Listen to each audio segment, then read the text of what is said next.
Gente bonita do 7º ano Fora de Controle. Nós vamos falar hoje sobre semântica, que são os sentidos, o uso das palavras, o significado das palavras dentro de um texto, que são os sinônimos e os antônimos, sinonímia e antonímia. E nós vamos explicar o que são, quais são os conceitos, o que é um sinônimo, o que é um antônimo, e como se usa os sinônimos na coesão textual. Fora de controle, né? Totalmente animado. Então, as relações de palavras, de sentido entre as palavras. Tá? O que é uma sinonímia? Sinonímias são as palavras que apresentam significação semelhante e podem ser substituídas umas pelas outras em um contexto. Tá? Por exemplo, vamos ler essas duas frases aqui. A fantasia foi feita com plumas. A fantasia foi feita com penas. Plumas e penas, cada uma tem suas características, tá? Que são diferentes em algumas dessas características, mas elas têm um significado parecido, elas são sinônimos. Se eu falo de plumas e de penas, eu, dependendo do contexto, estou falando da mesma coisa. Então, são palavras sinônimos, onde tem um sentido, um significado semelhante. É preciso observar que não há sinônimos perfeitos, né? Cada palavra traz em si uma significação mais ampla ou mais restrita, um efeito estético especial. Por exemplo, bicho, inseto, bela, bonita. Quando eu falo de um bicho, eu posso estar falando de um inseto, mas eu posso estar falando de um macaco, eu posso estar falando de um pássaro, né? Então, são sinônimos? São, mas não tem o mesmo sentido, tá? Em determinado contexto podem ter. E nós podemos utilizar esse tipo de sinônimos em um texto para evitar repetições. Tá? Coesão textual. Por exemplo, bela e bonita. Uma pessoa bela, a princípio, a beleza está nela. Né? Ela é fantástica. Já usei um outro sinônimo. Um outro adjetivo que serve como sinônimo. Mas bonita é uma pessoa bonita. Ponto. A beleza é maior do que a bonita. Mas isso não vem ao caso quando eu vou utilizar sinônimos para coesão textual.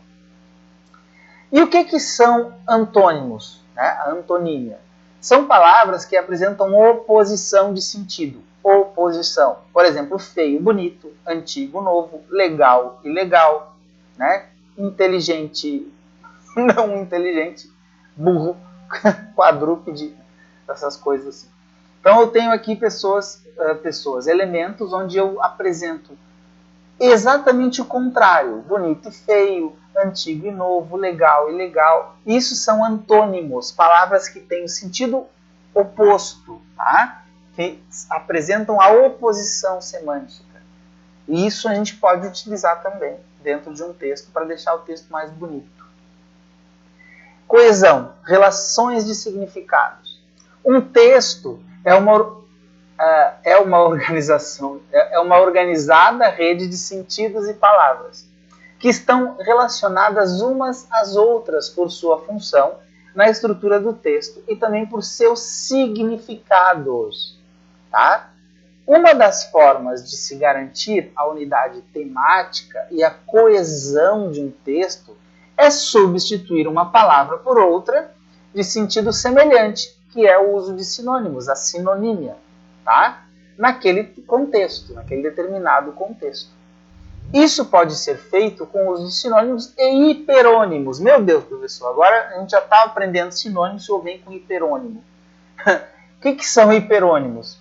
São palavras de sentido genérico, ou seja, palavras cujos significados são mais abrangentes do que os hipônimos, tá?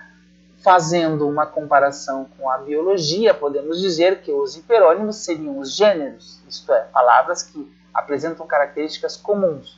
Vamos ver exemplos aqui. Animais é hiperônimo de cachorro e cavalo. Legume é hiperônimo de batata e cenoura.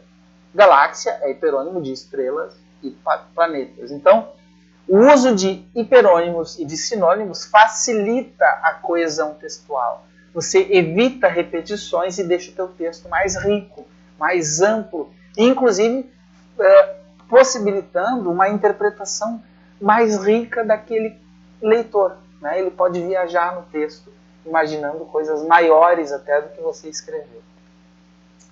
Então, na página 2, tá, do livro, do caderno de atividades, nós temos ali a entrevista com o Ziraldo, tá? Entrevistando o Ziraldo.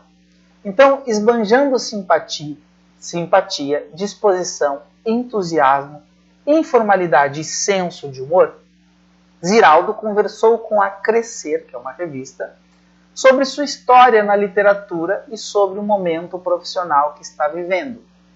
Tá? Então, vamos ler alguns trechos dessa entrevista. Crescer. Como foi sua relação com o desenho, a leitura e a escrita durante a infância?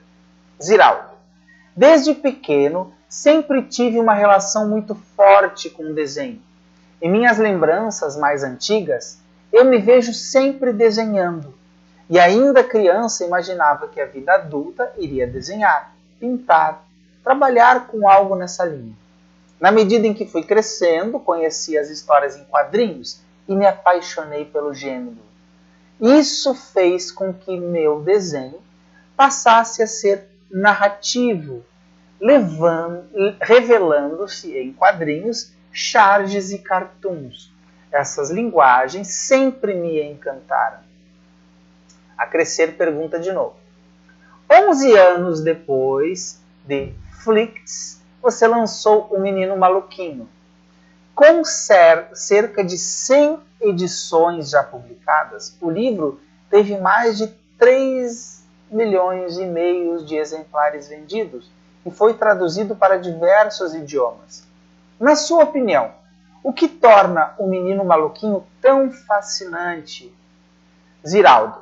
Quando lancei O Menino Maluquinho, eu não tinha a menor ideia de que o livro teria tamanha repercussão, que um dia teria toda essa história que construiu.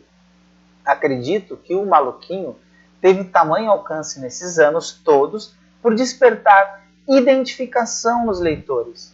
As crianças leem a história e se identificam com o personagem, sentindo algo como: opa, isso é comigo.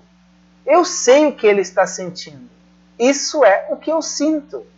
E de fato, né, quando a gente lê a história do Menino Maluquinho, algumas das histórias, né, que depois viraram histórias em quadrinhos, você vai pensar, vai lembrar de alguma atitude que você fez lá quando você era menorzinho, ou no caso vocês ainda são menorzinhos, são queridinhos e fofinhos, né? Que você age como se fosse um menino maluquinho. A gente já passou por isso. Eu passei várias vezes na infância por situações parecidas, né? Quando a gente lê algo assim, a gente se identifica. Crescer. Pergunta de novo. É interessante notar que sua produção não encanta somente as crianças de hoje, mas também tantos adultos que, na infância, se emocionaram com seus livros. Como você enxerga o reencontro de muitos adultos com a criança que já foram por meio de sua obra? Ziraldo, isso é fantástico.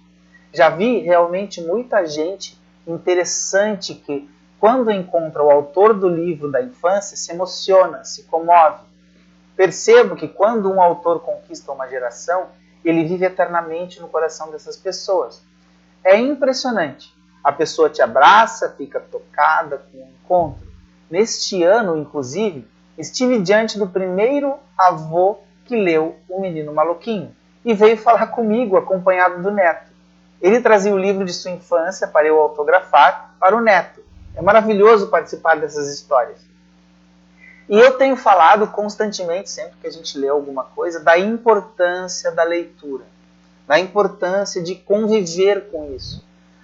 Hoje a gente está esquecendo dessa importante ferramenta que é a leitura, né? Por causa da internet. A internet é uma ferramenta maravilhosa que veio para enriquecer a humanidade. Contudo, as pessoas ficam usando a internet, ao meu ver, de forma equivocada. A gente tem muito o que aprender com as pessoas que escrevem. Tá? E quando eu falo aprender, Não significa que quem está escrevendo algo é o dono da verdade. Não. Mas é um pedaço, é um resquício, é uma verdade daquele indivíduo que pode somar com outras verdades e te dá uma interpretação da vida, de como a gente pode fazer esse mundo melhor, que é o que todo mundo no seu coletivo, na sua mente individual mais coletiva deseja. Todo mundo quer um mundo melhor, todo mundo quer um mundo mais justo, onde as pessoas são mais honestas, onde a gente vive sem medo e tudo. E a gente tem essa oportunidade com a interpretação de livros e de ideias, né? Então aqui tem algumas questões, né, na página 3, e nós vamos fazer juntos, tá? Aqui nesse momento eu queria a participação de vocês, tá? Qual a relação do desenho com as histórias de Ziraldo? Tá? Qual é a relação que o fato de ele desenhar tem a ver com as histórias que ele escreve? Alguém tem uma ideia? Não precisa ter medo de errar, tá? Por favor, eu gostaria da participação. Cri, cri, cri. Alguém? Eu vou ler a segunda. Por que, na opinião de Ziraldo, o Menino Maluquinho é tão fascinante, chegando a ter 100 edições publicadas e mais de 3 milhões e meio de exemplares vendidos? Alguém? Pessoal de Deus. Posso falar, professor? Claro que pode. Não precisa se preocupar com certo ou errado. A gente vai discutir. Fale, por favor. Porque ele esbanja simpatia, disposição, entusiasmo, informalidade e senso de humor? Pode ser. É uma visão. O que você fez foi pegar um trecho do texto e colocar aqui. Copiar e colar. Não está errado. Mas você pode transformar isso nas suas palavras. Por que, na opinião de Ziraldo, o Menino Maluquinho é tão fascinante? Porque faz a gente lembrar da nossa infância. Vocês ainda estão vivendo uma pré-adolescência, indo para a adolescência, mas com certeza vivem e viveram situações que o personagem descreve. Tá? E isso acontece com vários textos, com várias leituras. Tá? A outra questão. Muitos adultos hoje foram leitores de Ziraldo na infância e ficam emocionados quando o encontram. Que frase do texto demonstra isso? Agora está pedindo uma frase específica. Agora sim é copiar e colar. Que frase diz isso? Alguém quer tentar? Alguma tentativa fora de controle?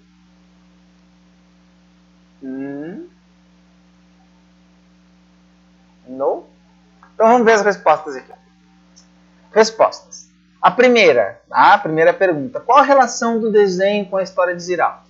Desde pequeno, Ziraldo sempre desenhou e ainda guarda a lembrança dessa época. Mais tarde se apaixonou pelas histórias em quadrinhos e passou a escrever textos narrativos, revelando-se em quadrinhos, charges e cartoons. Aqui eu quero dar um recado, tá? Sempre, todos os anos, eu me deparo com alunos que desenham muito bem. Com alunos que até precisam aprender algumas técnicas de escrita, de redação, mas têm imaginação para criar textos. E juntar essa criação, essa criatividade com os desenhos que faz. E o que eu percebo? Tá? Isso é minha opinião. Tá? Eu percebo que perdem tempo fazendo desenhos inúteis. Qual é o objetivo? Muitos teóricos vão discordar de forma até agressiva do que eu vou dizer. Mas a literatura, assim como a nossa vida, ela precisa ter uma utilidade para a humanidade, para a sociedade, como falam os teóricos marxistas. Para a sociedade, para a humanidade. Tem que somar alguma coisa, tem que ser útil. Então, desenha alguma coisa, conta uma história que vá ensinar algo para alguém.